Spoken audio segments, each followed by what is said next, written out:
Hey guys, this is Fang Slasher VA here, coming at you with a new random video on this lovely Friday the 13th.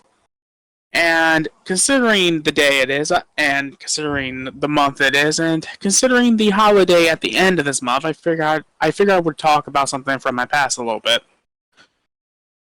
Something that might be very interesting to you all that know me as this big freaking horror fan. I wasn't actually always like that. But before we get started, make sure to comment, like, and subscribe, and hit that bell button. So yeah, let's get started here. So, like I said, everyone knows me as this massive horror fan. You know, I can watch, the Halloweens, the Friday the 13th, the Draculas, the Frankensteins, etc. all the time. Like, I love it. I love it just as much as I love Star Wars, and hell, I mean, getting into horror eventually planted the seed of me becoming a Godzilla fan. Ironically, but as a kid, I was very afraid of it. I wanted nothing to do with it, but I always had this bit of this intrigued. I was always intrigued by it.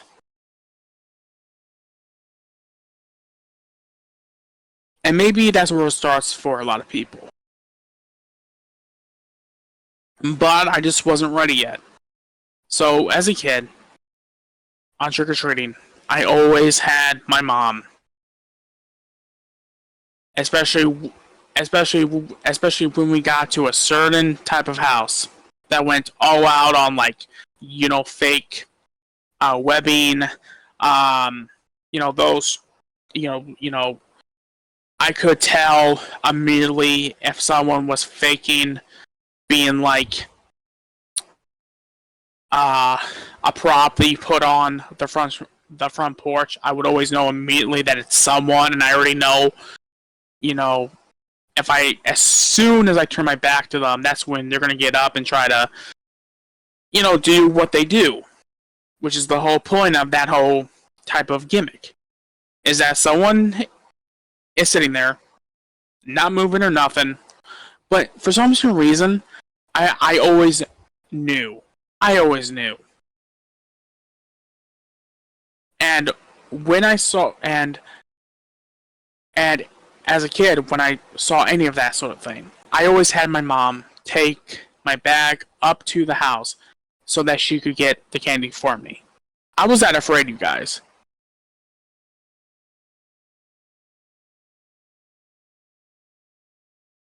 Which is why, like, especially with me being all grown up and I've been handing out candy now, if I'm in costume and let's say I could tell that a kid is about ready to burst into tears seeing my costume, I will take my mask off.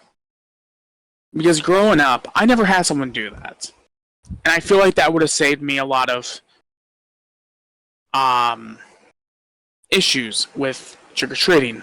And what didn't help either was this one house I remember going into, grabbing the candy, and they had a gimmick underneath the table to where it would grab your leg.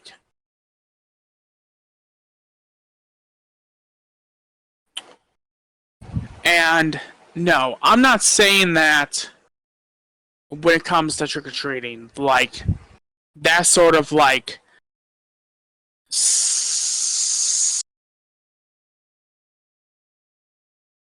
spooky type stuff shouldn't be allowed because of kids. I'm not saying that one bit. I mean, that's the point of Halloween. I mean, no matter how angry a parent might get at how, spooky a freaking house looks, and I want to apologize for stuttering, like I said. I'm not good with S words sometimes.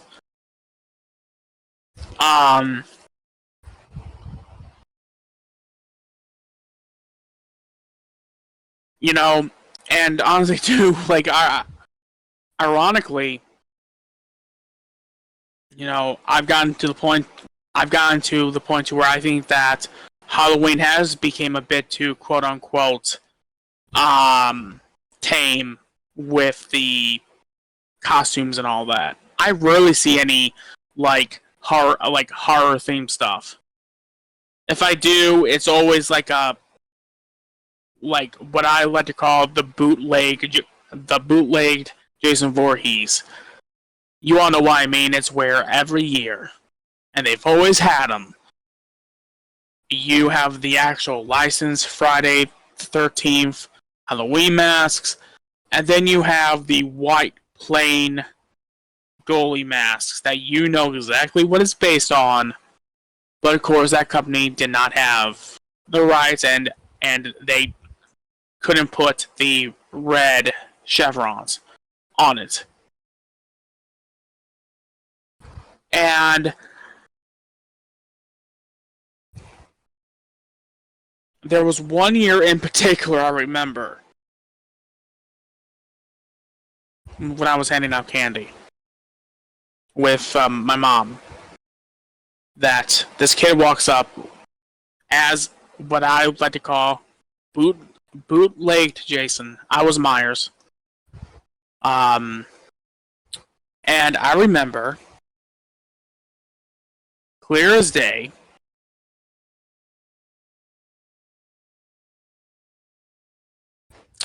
that was weird wording because it happened in the last few years actually.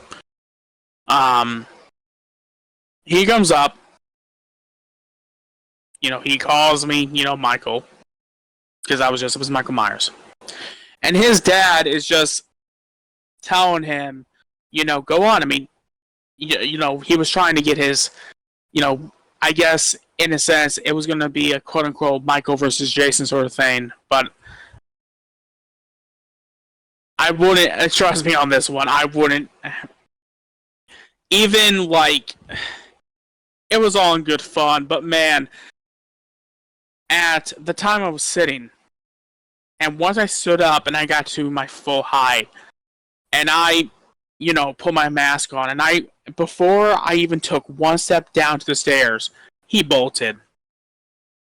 And that same year, I got a lot of people giving me the stink eye. There was one woman in particular that I was standing in our driveway. She comes walking past, and I have the Halloween music playing on a portable speaker that was hidden inside my coveralls. And let me tell you, wearing the Myers getup, even though that it wasn't accurate to the Myers I was being, I remember, it just gave this ominous sort of feeling to it all, especially with the leaves, already being orange and all that. It fell out of a freaking Halloween movie. It was so freaking the freaking atmosphere was there when I had that speaker, but she walks across and she looks and sees me. I look at her and I see her glare at me. Full on glare.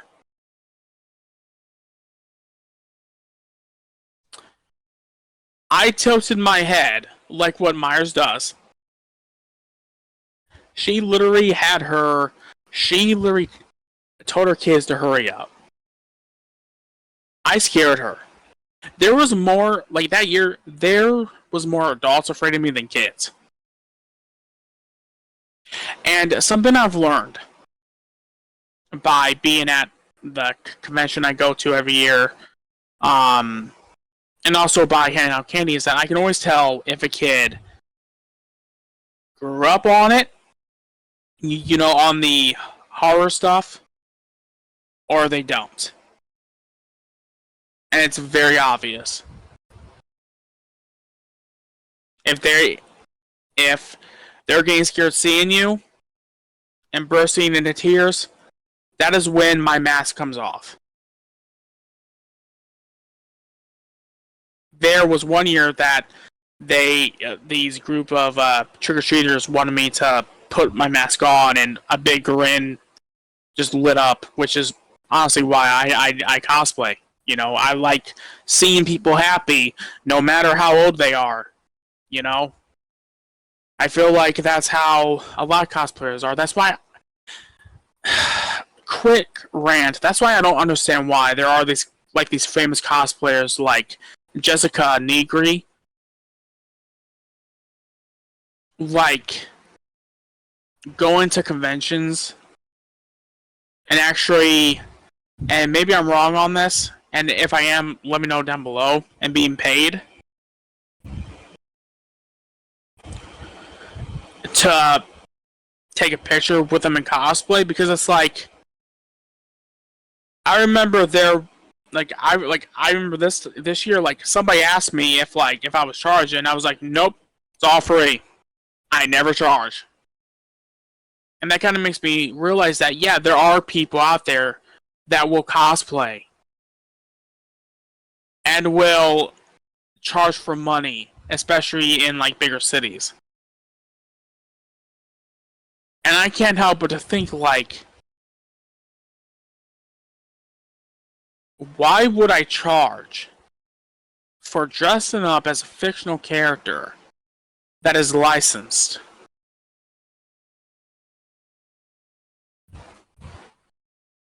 And plus, I'm not a money-driven person anyways, so I don't know why I would ever do that. But getting back to the whole, like, trick-or-treating thing,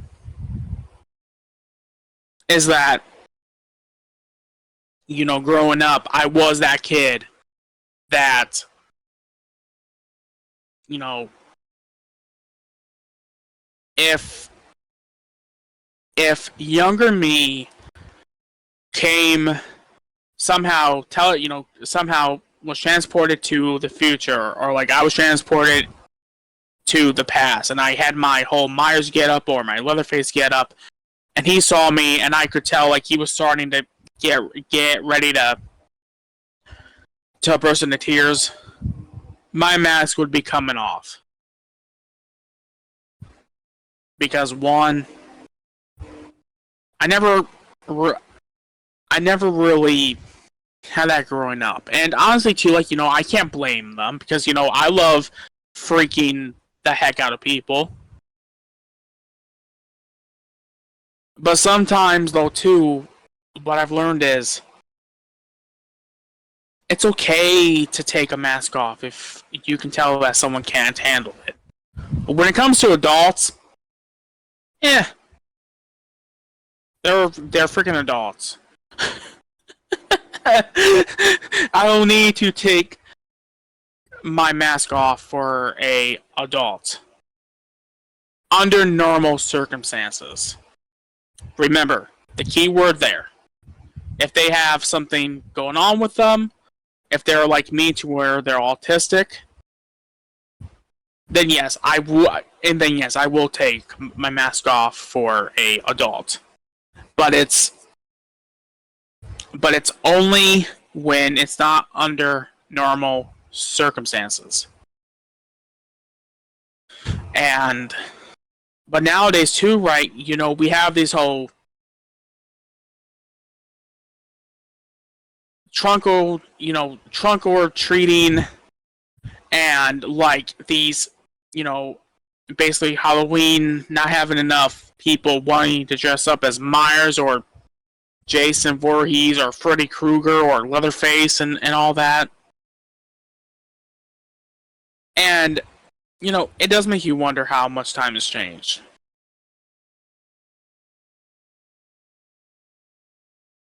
Does people still care about trick or treating? Yeah. I mean, we still get a lot of kids when we hand out candy. Now here's the thing: if I was a kid and we had the whole trunk or treating, I would be taking advantage of that and trick or treating. Like, I'm sorry, but if you're a kid, you're gonna be having enough candy to last you the freaking winter. And even maybe even beyond that. That's a gold mine.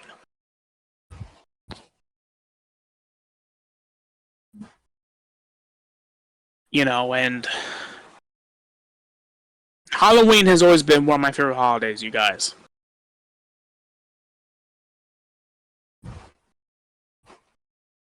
And that's why it might shock people like, holy crap, you haven't always been into horror? No. Nope.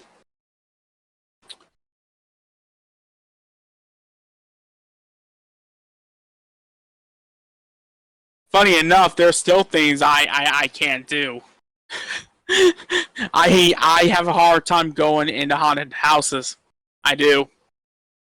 I have a hard time going into, haunted attractions.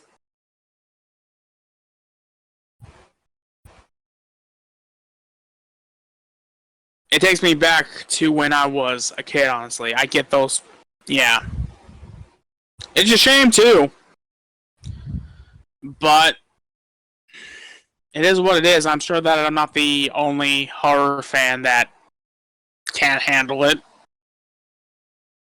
Honestly, I think I'm better off just being the one, being under, being the one that is making people freak out at those type of places, honestly.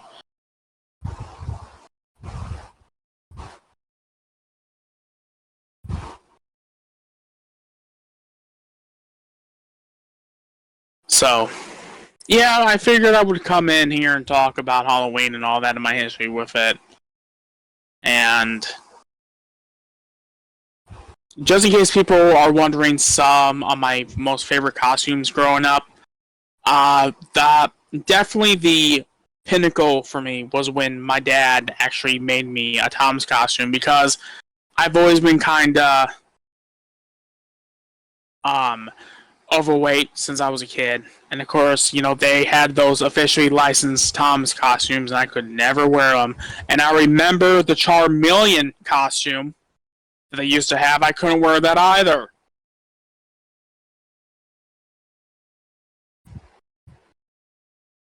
It sucked.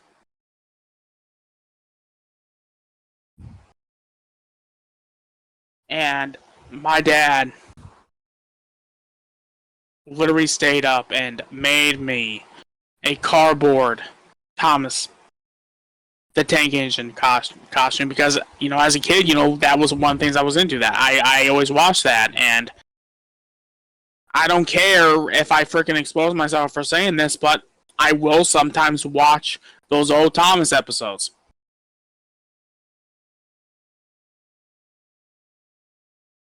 Why it's it's super nostalgic for me.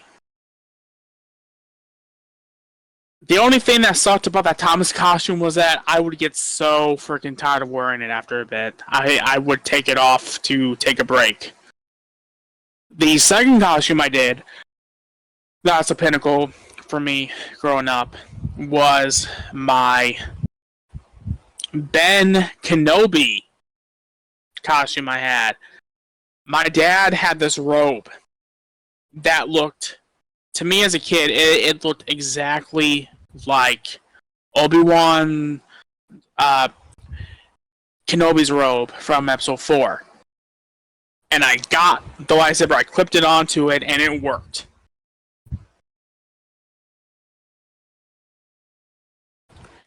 Now, the other one that looked very good was when I went as Tyson Granger from Beyblade. Like, that thing was accurate. Like, I had the freaking yellow shirt, I had the red vest, I had the type of pants he wore, I had, my shoes on, I had a Beyblade, I had his launcher in my hand, his freaking dragon shooter. That was a pretty good cosplay. You know, was it probably accurate to what he wore in the show? No, but it had that vibe. Like I remember it looking pretty close.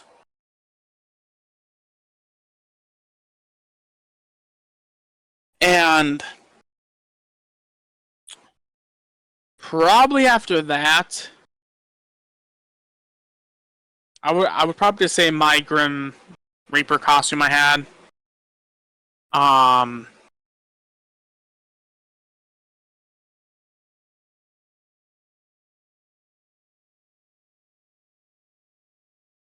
That was fun to wear, especially since the hood part was all blacked out, so you couldn't really see my face, but I could see out of it. Funny enough, that costume kept me warm.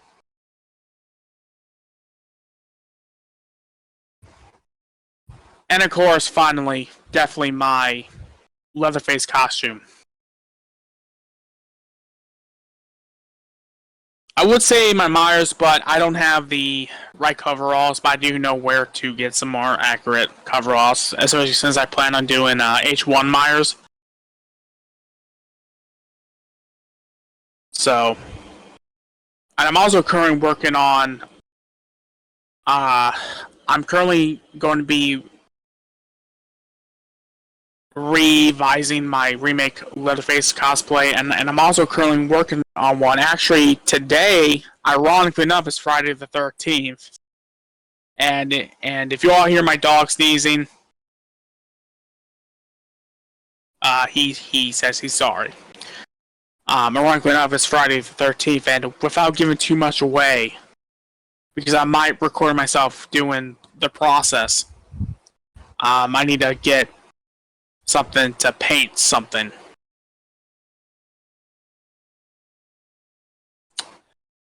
I have to get something red to paint on something that has flesh tone. That's the only hint I'm giving.